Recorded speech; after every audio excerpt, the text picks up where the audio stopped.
marooned in the void. Dr. Tessa Chen wiped sweat from her brow as the emergency lights flickered in the damaged research vessel. Quantumite. Might have been the worst idea I've ever had in my scientific career, she muttered to herself while examining the ship's diagnostic panel. The numbers didn't look promising. Oxygen levels dropping, power reserves at 30%, and the communication array completely destroyed when the unexpected gravitational anomaly had pulled her ship off course and sent it plummeting toward the surface of this uncharted moon. "Status report," Tessa commanded to the ship's AI. "Life support systems compromised," replied Arya, the ship's artificial intelligence, in a calm, feminine voice that contrasted sharply with their dire situation. "Estimated sustainable environment approximately 18 hours before oxygen depletion. External temperature rising to dangerous levels. Radiation shielding at 42% effectiveness." Tessa sighed. "Any response to our distress beacon?" "Negative, Dr. Chen. The quantum pulse from the anomaly appears to have disabled long-range communications. The distress beacon is functioning, but on limited power. No guarantee the signal is reaching beyond the lunar atmosphere." Perfect, Tessa thought, as she gathered what remained of her research equipment. The United Earth Science Division wouldn't notice her missing for at least 3 days when she failed to make her scheduled check-in. She was completely alone on an uncharted desert moon approximately 4 light-years from the nearest human outpost, with dwindling supplies and no way to call for help. "Arya, displayed topographical map of the surrounding terrain. We need to find shelter before the midday heat hits." The holographic display flickered to life, showing a barren landscape of rusty orange sand stretching for kilometers in every direction, with occasional rocky outcroppings. "There appears to be a cave system approximately 2 kilometers east of our position," Arya reported. "Sensors indicate the cave provides natural shielding from solar radiation and maintains a stable internal temperature." Tessa nodded. That would have to do. She packed the emergency survival kit, including the portable water recycler, medical supplies, and enough nutrient packs to last maybe 4 days if she rationed carefully.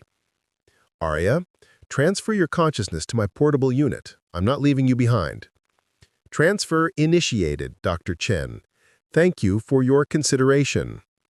The ship's lights dimmed as Arya's matrix downloaded into the handheld device Tessa normally used for field research. Stepping out of the crashed ship, Tessa was immediately struck by the oppressive heat. The desert moon's twin suns beat down mercilessly, heating the sand to temperatures that would blister human skin on contact if not for her environmental suit. Thankfully, her expedition gear remained intact, the reflective white material designed to withstand extreme planetary conditions. "Current external temperature is 58 degrees Celsius, Arya informed through the portable unit attached to Tessa's wrist. "Recommendation: avoid direct solar exposure for extended periods of time. Estimated travel time to cave system, 45 minutes at standard walking pace." Tessa adjusted her pack and began trudging through the sand, each step slightly more difficult than it would be on Earth due to the unusual gravitational fluctuations. Her scientific curiosity briefly overcame her survival concerns as she observed the strange rippling patterns in the sand. This moon shouldn't have an atmosphere at all, according to preliminary scans, yet here she was, breathing, albeit with difficulty, in air that, while thin, was surprisingly Earth-like in composition. Another mystery to solve if she survived long enough. 20 minutes into her journey, Tessa's vision began to blur. The heat was getting to her, despite her suit's cooling system. She stumbled, falling to her knees in the hot sand. "Dr. Chen, your vital signs indicate early stages of heat exhaustion. Your core temperature is rising dangerously. Immediate rest and hydration required." "No time," Tessa muttered, struggling back to her feet. She took another step, then collapsed completely, the world spinning around her. The last thing she remembered before unconsciousness claimed her was a strange shimmer in the air above her, almost like a heat mirage taking solid form. When Tessa regained consciousness, she was no longer lying on burning sand. Instead, she felt cool, smooth stone beneath her. The oppressive heat had been replaced by a comfortable temperature. She blinked, trying to focus her vision in the dim blue-tinted light that illuminated her surroundings. "Arya?" she called, weakly reaching for her wrist, only to find the portable unit missing. Your device is safe, came a melody voice from somewhere in the shadows. I have placed it in recharging mode. It was nearly depleted. Tessa froze. The voice didn't sound like Arya's, and it certainly wasn't human. It had an unusual harmonic quality, with tones that seemed to overlap in impossible ways. "Who's there?" she demanded, trying to keep her voice steady. "Show yourself." From the shadows emerged a figure that made Tessa question whether she was hallucinating from heat stroke. The being stood slightly taller than an average human, with a slender yet strong build, but what truly marked them as non-human was their skin, a rich, vibrant purple that seemed to shimmer with its own internal illumination. Two eyes regarded her with intelligence, their irises a striking silver against darker purple sclera. The being's face had humanoid features, but with more angular contours and slightly elongated ears. Their hair flowed in long, white strands that seemed to float as if underwater despite the still air of the cave. "You may call me Kai," the being said in that same musical voice. "I found you collapsed in the singing sands. You would have died within minutes had I not brought you here." Tessa stared, unable to process what she was seeing.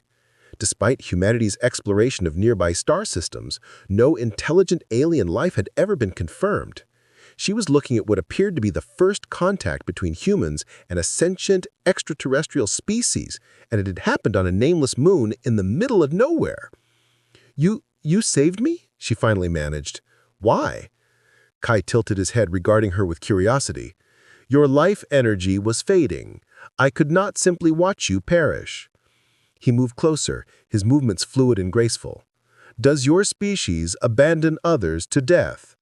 "No, of course not," Tessa said quickly. "I'm just surprised. I didn't think there was anyone else on this moon. It's not exactly hospitable." A smile curved Kai's purple lips. "To your kind, perhaps. To mine, it is a sacred place of solitude." He offered her a container filled with clear liquid. "Drink. You are still dehydrated." Tessa hesitated, but her scientific training told her if Kai wanted her dead, he could have just simply left her in the desert. She accepted the container and took a cautious sip. The liquid was cool and slightly sweet, immediately easing her parched throat.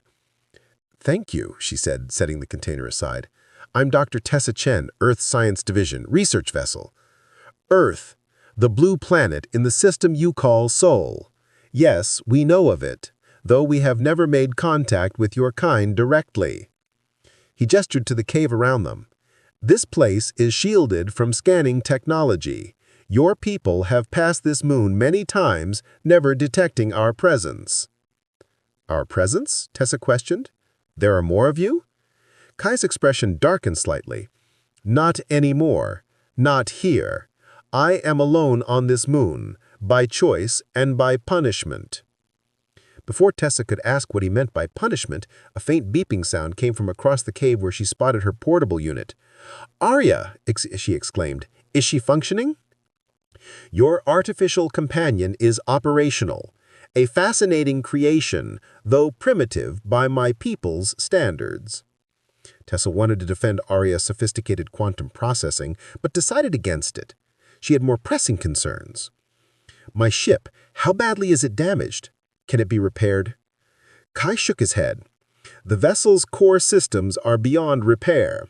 I examined it before bringing you here. The anomaly that drew you off course was not natural. It was a defense mechanism, designed to deter unwanted visitors." "A defense mechanism?" Tessa's scientific curiosity piqued. "Created by your people?" "Yes," Kai acknowledged. "This moon serves as a sanctuary, a place of meditation and exile.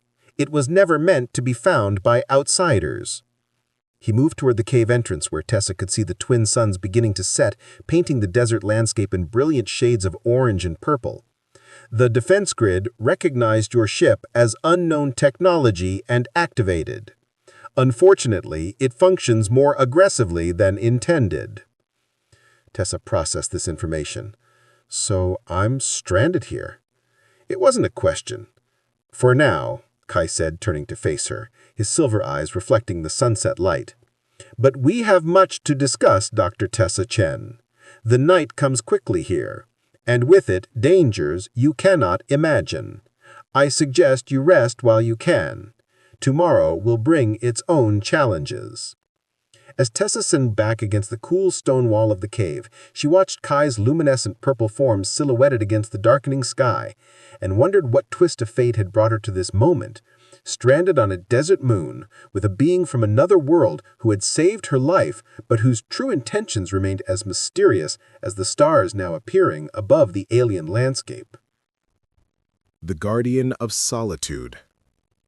The twin suns rose over the horizon, casting long shadows across the desert landscape.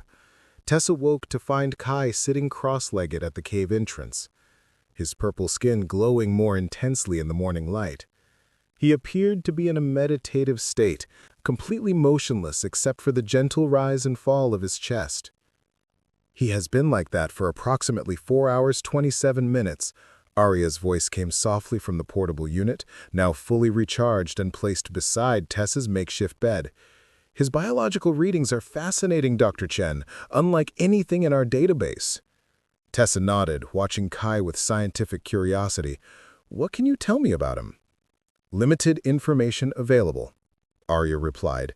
"His body temperature fluctuates in cycles, his cellular structure appears to absorb and process radiation in ways not documented in any known species, and his neural patterns suggest a highly advanced consciousness, perhaps even telepathic capabilities." "Telepathic?" Tessa whispered. "Can he hear what we're thinking?" "I can sense strong emotions, not specific thoughts." Kai spoke without opening his eyes or turning around. "Your curiosity radiates like heat waves, Dr. Chen, as does your underlying fear." Tessa felt a flush of embarrassment as Kai gracefully rose and turned to face her. "I apologize for analyzing you. It's the scientist in me."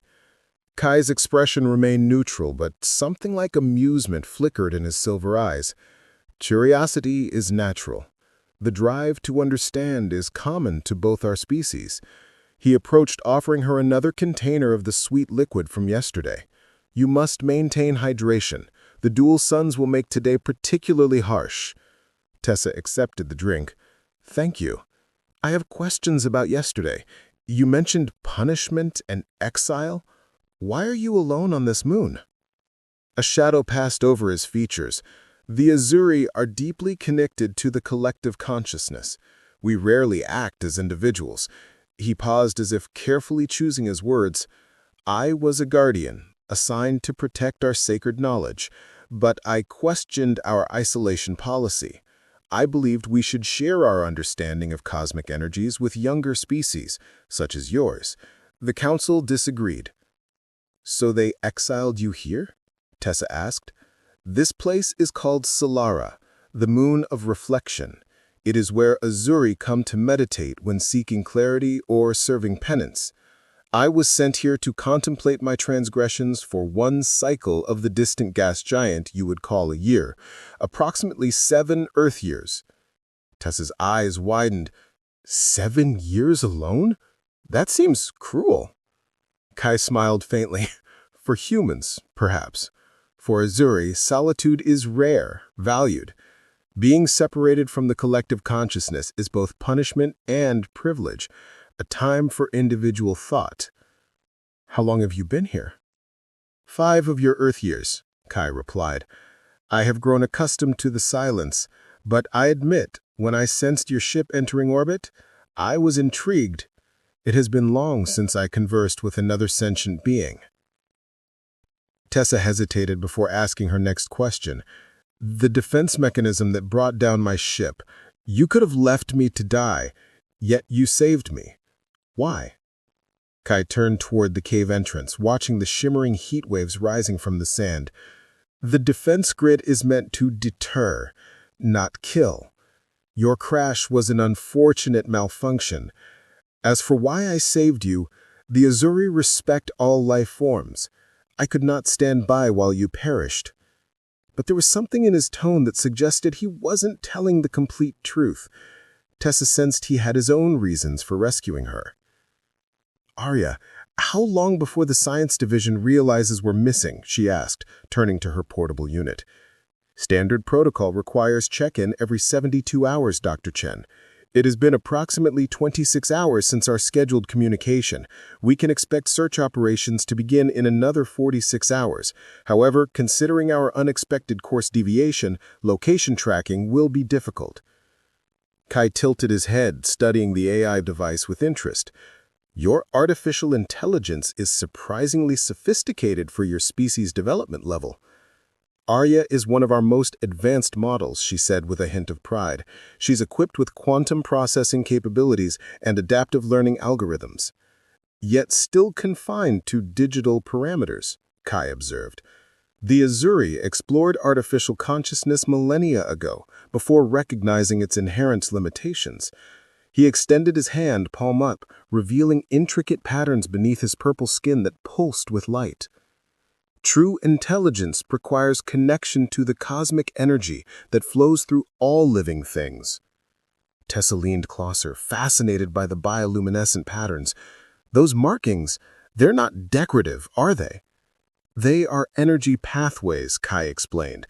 They allow us to absorb and channel the radiation that permeates this moon, converting it to usable energy. He closed his hand, the glowing patterns fading.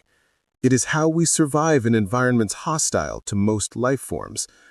That's incredible, Tessa said, her scientific mind racing with questions. Is that how you maintain your body temperature despite the extreme fluctuations out there? Kai nodded. The Azuri adapted to harness cosmic radiation, rather than fear it. Your species still shields itself from what you could potentially use. Tessa was about to ask more questions when Arya interrupted. Dr. Chen, I'm detecting a significant increase in solar activity. The twin stars appear to be entering a period of intense flare activity. Radiation levels will become dangerous even within the cave within approximately 6 hours. Your artificial companion is correct, Kai said, his expression growing serious. A solar storm approaches, one that occurs every 60 cycles. We must relocate to deeper shelter. My permanent dwelling is located beneath the surface, several kilometers from here. We should depart immediately. Wait, Tessa said. If the radiation is intensifying, shouldn't we stay here? My environmental suit provides some protection. The coming storm is beyond your technology's capacity to shield, Kai explained. Even my people do not expose themselves to its full force. It disrupts our energy pathways, causes cellular degradation. His silver eyes met hers with unexpected intensity. Dr. Chen, trust me when I say this storm will kill you if we remain. Something in his tone convinced her he wasn't exaggerating. Tessa quickly packed her remaining supplies and secured Arya to her wrist. Lead the way. As they emerged from the cave, the heat struck her like a physical force. Even through her environmental suit, Tessa could feel the burning intensity of the twin suns, now high in the sky. The sand shimmered, creating mirages that danced on the horizon. Stay close, Kai instructed. The singing sands become treacherous during pre-storm conditions. They shift unpredictably. Tessa followed carefully, placing her feet where Kai stepped. The sand indeed seemed different than yesterday, occasionally vibrating beneath her boots and emitting a low humming sound that she felt more than heard. Why do you call them singing sands? She asked, trying to distract herself from the increasing heat. Listen, Kai said, pausing. Tessa stood still, and then she heard it, a haunting melodic sound rising from beneath them as the wind passed over the dunes. It started as a low whistle, then built into something that almost resembled voices in harmony. It's beautiful, Tessa whispered. The Azuri believe it is the voice of the moon itself, Kai explained as we continued walking. The crystalline particles in the sand resonate with solar radiation, creating harmonic frequencies. Some say they carry messages from the cosmic consciousness. They walked for what felt like hours, though Arya informed Tessa it had only been 47 minutes. The heat continued to intensify, and Tessa noticed Kai's movements becoming more deliberate, as if he too were struggling with the conditions. His purple skin seemed to shimmer more intensely, absorbing the radiation that threatened to overwhelm her own protective gear. We're approaching the entrance, Kai announced, pointing to what appeared to be a simple rock formation rising from the sand. It is concealed from scanning technology. As they drew closer, Tessa saw the rocks formed a natural arch, partially buried in sand. Kai placed his hand against a specific stone, and brilliant purple light spread from his palm into the rock face. The stone seemed to melt away, revealing a passage leading underground. "Quickly," Kai urged. As the wind began to pick up, carrying stinging particles of sand, the storm approaches faster than anticipated. Tessa didn't need to be told twice. She hurried into the passage, Kai following behind. The stone sealed itself after them, plunging them momentarily into darkness before bioluminescent patterns along the walls activated in response to Kai's presence, casting the tunnel in a soft purple glow. "This way," Kai said, leading her deeper underground. The temperature dropped noticeably as they descended, bringing blessed relief from the surface heat. The tunnel eventually opened into a larger chamber that took Tessa's breath away. The underground dwelling was a marvel of alien architecture. Crystal formations grew from floor to ceiling, some transparent, others opaque with swirling patterns of purple, blue, and silver. Within these crystal structures, she could see furniture-like formations growing organically from the surrounding material. A pool of luminescent liquid occupied one corner, emitting a gentle pulsing light that seemed to beat like a whispers in the sand. The underground dwelling hummed with a subtle energy as the solar storm raged on the surface above. For 2 days, Tessa and Kai had shared their knowledge, exchanging stories of their respective worlds and cultures. The isolation had created an unexpected intimacy between them, dissolving the initial barriers of caution and alien unfamiliarity. "So, your people can actually communicate through energy transfer?" Tessa asked, fascinated by Kai's explanation of Azuri collective consciousness. They sat close together beside the luminescent pool, its gentle light casting purple shadows across the crystal walls. "More than communicate," Kai replied, the patterns beneath his skin pulsing with increased luminosity. "We share memories, experiences, emotions. The barriers you humans maintain between individuals do not exist among the Azuri." He hesitated, then extended his hand, palm up. "Would you like me to show you?" Tessa's heart raced with both scientific curiosity and something deeper, more personal. "Is it safe for humans?" "I can modulate the connection," Kai assured her. "A glimpse only, nothing that would overwhelm your neural pathways." Taking a deep breath, Tessa placed her hand atop his purple palm. The contact was electric, not painful, but intensely stimulating, like every nerve ending had suddenly awakened. Then images flooded her mind. Soaring crystalline cities suspended in violet skies, beings of light communicating through pulsing energy, a cosmic perspective that made her gasp in wonder. When Kai gently withdrew his hand, Tessa found tears streaming down her face. That was beautiful," she whispered. "Your world, your people."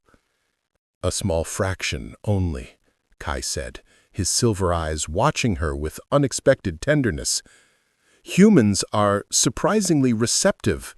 You felt more than most non-Azuri would."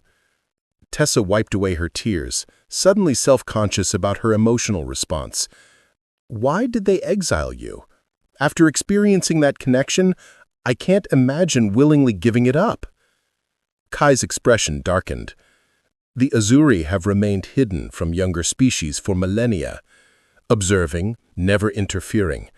I questioned this approach, argued that selective sharing of knowledge could benefit evolving civilizations like yours." He looked away, the luminescent patterns beneath his skin dimming slightly. "The Council considered this dangerous heresy. They feared contamination of the cosmic balance. And now you've saved human," realized Tessa. "You've broken their cardinal rule." "Yes," Kai acknowledged. "When my exile ends, I will face judgment for this choice. They may extend my isolation, or worse, sever me permanently from the collective." "Because of me? Kai, I'm so sorry."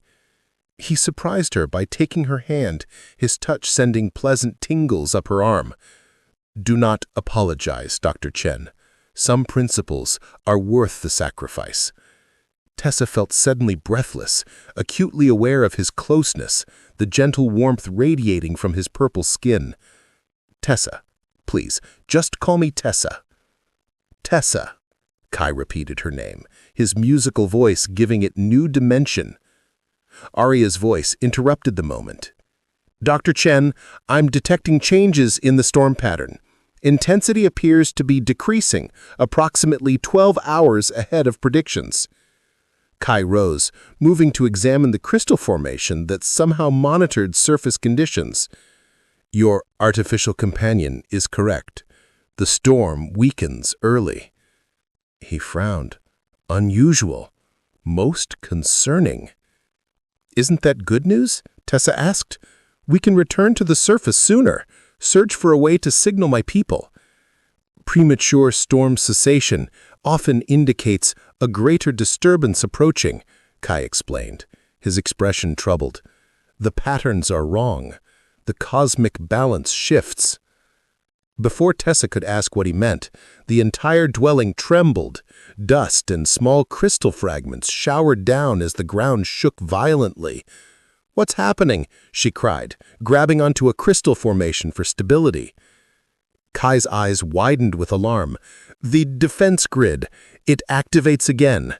He rushed to her side, steadying her as another tremor shook the dwelling. "Something approaches. Something massive." "Another ship?" Tessa asked, hope flaring. "Could it be a rescue mission?" "No," Kai said grimly. "The energy signature is wrong.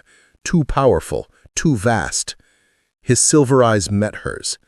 "Tessa, I believe the Azuri have come." The coming storm. The tremors intensified as Kai led Tessa through a narrow crystal passage toward the surface. The luminescent patterns on his skin pulsed erratically, betraying his anxiety. "If it's your people coming, shouldn't you be happy?" Tessa asked, struggling to keep pace.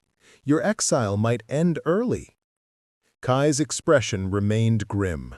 "They come not for scheduled retrieval, but in response to your presence. The timing, the energy signature, it suggests a cleansing council." "What does that mean?"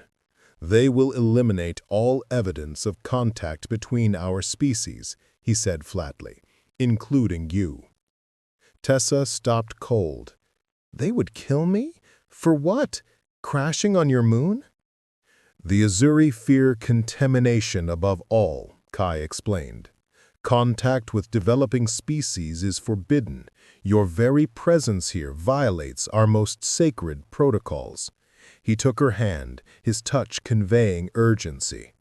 "I will not allow them to harm you." As they reached the surface chamber, Tessa gasped. The storm had indeed passed, but the sky above had transformed. The twin suns were partially obscured by what appeared to be a massive crystalline structure, hovering miles above the desert. Its purple-blue surface reflected fragmented sunlight, creating an otherworldly twilight across the landscape. "An Azuri vessel," Kai whispered, "cleansing configuration." "What do we do?" Tessa asked, fear tightening her chest. Kai's silver eyes met hers with unexpected intensity. "There is one option, the defense grid. I can reconfigure it to shield us both, but—" He hesitated. "It requires energy transfer, personal energy." "What does that mean exactly?" "I must share my core essence with the grid while simultaneously connecting with you." The patterns beneath his purple skin brightened. "A three-point bond. It would hide your human signature, replacing it with Azuri patterns. It has never been attempted with a non-Azuri." "Is it dangerous?" "For me, certainly. For you, unknown." Kai's voice softened. "It requires complete trust, Tessa. Our energies would intertwine permanently." Something unspoken passed between them. The connection that had been building over their days together crystallized in this moment of crisis. Without fully understanding, Tessa knew this was more than mere survival. At stake was something profound, a bond that transcended species. "I trust you," she whispered. Kai led her to a crystal formation that rose from the sand like a natural altar. "Place your hands here," he instructed, positioning himself opposite her. "No matter what you feel, do not break contact." As their hands met on the crystal, Kai began to glow. The luminescent patterns beneath his skin intensified, spreading outward until his entire body seemed composed of pure energy. His silver eyes locked with hers as he began speaking in the musical language of the Azuri. The sensation began as warmth, flowing from his hands to hers. Then it intensified, becoming an electric current running through her veins.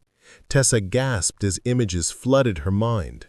Kai's memories, his emotions, his essence merging with her consciousness. In that moment, she understood him completely. His loneliness, his rebellion, his growing feelings for her. The crystal between them pulsed brighter, absorbing their shared energy. The defense grid activated, creating a dome of translucent purple light that enveloped them both. Tessa felt herself changing, not physically, but energetically. Her bioelectric signature transforming, becoming something neither human nor Azuri, but a unique hybrid. Above them, the massive Azuri vessel descended closer. Beams of intense light swept the desert surface, searching. "It's working," Kai whispered, his voice strained. "They cannot detect your human signature, but I cannot maintain this indefinitely. The energy drained is too great." Tessa saw the toll it was taking. His purple skin had paled, his luminescence dimming. He was giving too much of himself to protect her. "Kai, stop! You're hurting yourself." "I must continue," he insisted. "If they find you—" In that moment of shared consciousness, Tessa understood the sacrifice he was making. With perfect clarity, she knew Kai was using his life force to shield her, slowly dying to keep her safe. "No," she said firmly, "not like this." Using the connection between them, Tessa did something instinctively, pushing back, sending her own energy through the link. Not taking, but giving. Kai's eyes widened in surprise. "Impossible. Humans cannot generate cosmic energy, yet you—" Tessa smiled, exhausted but relieved. "Maybe there's more to humans than you thought." Beyond the desert stars. 3 days later, Tessa stood beside Kai, watching as the rescue vessel from Earth Science Division descended through the atmosphere. Its sleek form, a stark contrast to the organic crystalline design of Azuri technology. "They found us," she said, a complex mix of emotions in her voice, relief at survival, but also sadness at what that meant. "They found us," she said, a complex mix of emotions in her voice, relief at survival, but also sadness. "They found us," she said, a complex mix of emotions in her voice, relief at survival, but also sadness at what that meant. Kai nodded. "Your ARI unit successfully boosted the distress signal when the Azuri interference field lifted." His silver eyes studied the approaching ship. "Your people come to reclaim you." Since their energy sharing, something fundamental had changed between them. The bond created during crisis had not faded, but strengthened. They could sense each other's emotions, sometimes even fragments of thoughts. Their separate beings had become mysteriously connected in ways neither fully understood. "What will you do?" Tessa asked, though she already knew his answer from their connection. "Come with me to Earth?" Kai's expression was solemn. "I cannot. The Azuri will return. When they discover what we've done, what we've become, they will not stop searching." He touched her face gently. And your world is not ready for the knowledge of my kind. The consequences could be devastating. Tessa leaned into his touch. So this is goodbye? Perhaps not, Kai said, his voice carrying unexpected hope. What we created together, the energy synthesis between human and Azuri, it changes everything. It proves my theory that our species can interact beneficially. The luminescent patterns beneath his purple skin brightened with excitement. I must return to the Azuri, not as an exile, but as a messenger, with evidence that controlled contact can create something new, something extraordinary. They'll listen? They must. The cosmic balance itself has acknowledged our bond. He took both her hands in his. I will return to my people, present our case. The process may take years, but if I succeed— You'll come back? Tessa asked, hardly daring to hope. Or clear the way for you to find us. The connection we share will guide you, no matter the distance. The rescue ship was close now, beginning its landing sequence. Personnel would emerge soon, discovering her alive against all odds, rescued by a being whose existence would change humanity's understanding of the universe. They can't know about you, Tessa realized. If Earth learned about the Azuri, they'd never stop searching. The very thing your people fear would happen. Kai nodded. I must remain hidden, but I've left something for you. He pressed a small crystal in her palm, a memory crystal, containing everything we shared, our truth. Tessa closed her fingers around it, feeling its warmth. How will I find you again? Trust the connection between us, Kai said, placing his hand over her heart. It transcends physical distance. What we created cannot be broken by mere space or time. The rescue ship touched down, sands swirling around its landing gear. Tessa knew their time was measured in seconds now. Kai, she began. He smiled, understanding her unspoken words through their connection. I know, I feel it too. Their final embrace transcended the physical.